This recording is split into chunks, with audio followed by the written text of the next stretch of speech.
All right, go ahead. That run from midway through the second quarter, really to the end of the third quarter, is that the best you've seen from your team this year? Yeah, I thought both ends of the floor. I thought we defended extremely well. We communicated. We talked. We came in here telling them that their two leading scorers, their best players, are Rachel Bell and Chelsea Hall, and I'm not sure if they heard us or not. But after the first quarter, I was like, okay, is there anything you don't believe? And then finally, we figured some things out. We made it more difficult on them. I thought we started off great. I was like, okay, we jumped on them early. It's 10-2, and I was ready to okay, let's see if we can't put somebody away, which we have in the past. But then we miss a layup, turns into a pull-up jumper for Bell, who's if you let her get into the paint, she's got a great pull-up jump shot. Then we miss another layup, which turns into another pull-up jump shot.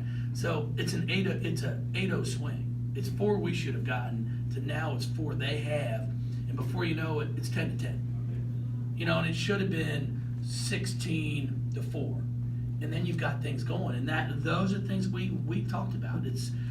We've got to clean that up. But once we got settled down and we started to defend, and communicate, we did some really good things. We made it difficult on them to score. We challenged and contested shots, and then we executed on the offensive end.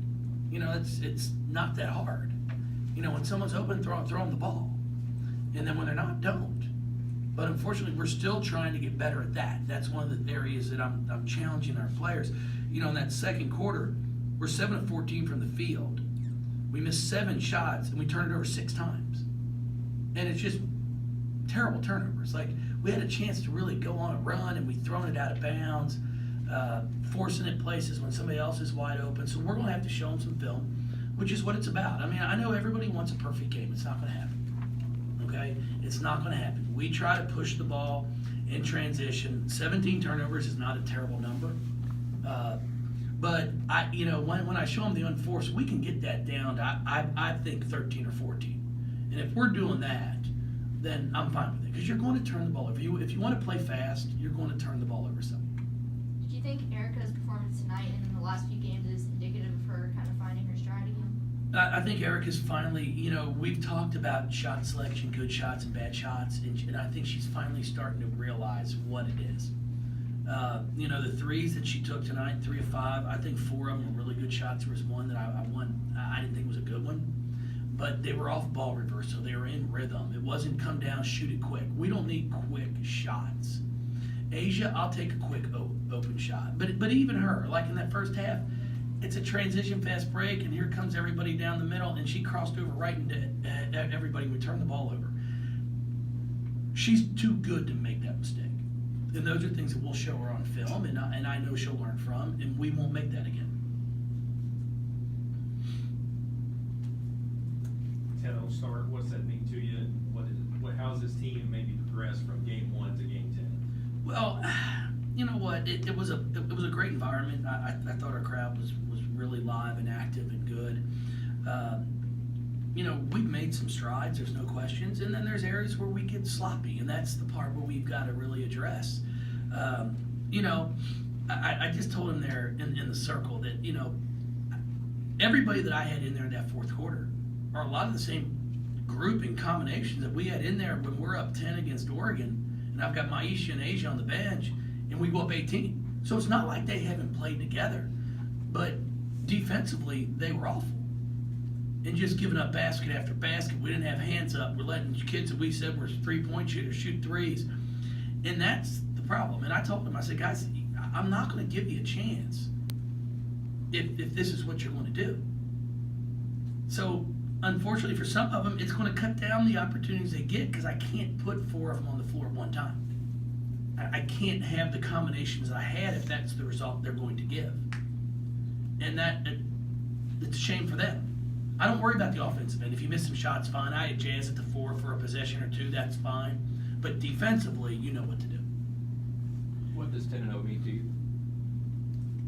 Well, it's 1 more win than 9, 2 than 8. Should I go through the list? Or yeah, It's great. I mean, but it's not going to. It looks good on paper. It's 10-0, but it doesn't get you anything. I mean, when I go to the grocery store, I still got to pay for something. I can't say I'm 10-0. Is that free? You know, put it on Howie's tab. That's right. You know, it's exciting for the kids because they've worked hard. I mean, to be 10-0 with the schedule that we played is pretty impressive. And I know I still get some emails, which is great because I encourage our fans to email. You know, I'm not happy with this. I'm not happy with that. You know what? I'm happy. We're 10-0. Do we have work and things to get better at? Of course you do. That's what you play the season for. But as a fan, if you can't tell me that Jasmine Jones has gotten better, Sam Furing has gotten better, Erica Carter looks really good. You know, I'm looking at Sid has got better. All of our kids work to get better over the offseason. I think they have. But they're not all of a sudden going to become Angel McCautry. You know, it doesn't work that way. So it's going to take, there's some growing that's involved. There's some game action. It's different in the game. We can try to get the tempo and the pace in practice as much as we can. We try to get it as fast and game-like as you can. But there's always game slippage because it gets going faster. And then you're trying to get them to be able to visualize and practice. I try to make it as hard on them as I can because when it comes to the game, I want it to not be going fast. I want the game to be slowed down. The great players, the game, it's slow for them. When they're out there playing, it's like they can see where the next pass is going to go without a problem. You know, and then all of a sudden when things aren't going great, like right now for Jazz, I think the game's going really fast. It's just going so fast for her that she's not sure what to do. So we've just got to keep working to get it to slow down for her, and then she can use her athleticism to her advantage. And that will come. Under Etiquette Call, is that looking more and more like a red shirt? Yeah, she's going to redshirt. Yeah, she will. She's working. She's taking care of some things. She's still at practice, doing great at practice. She'll come out here and warm up with us, but she will not play. So her and Lindsay Duvall will both redshirt this year, and then we'll have them back, you know, for 4 years after that. Yeah. Thank you, everybody. I sure appreciate it. Thanks. Thank you.